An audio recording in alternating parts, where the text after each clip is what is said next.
nila, Mama, kapal ng mukha lang. Kailangan mo kapal mukha. So ngayon daw makapal na mukha. Hindi. Fake it till you make it ba?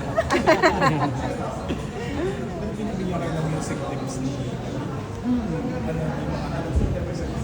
Ayun, parang minsan napapakwento din siya na kahit siya na matagal nagpa-perform ganyan, kinakabahan din siya before she sings.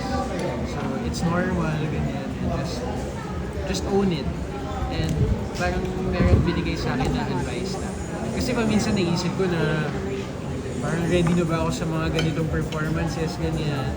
And then sasabihin niya na you're there for a reason.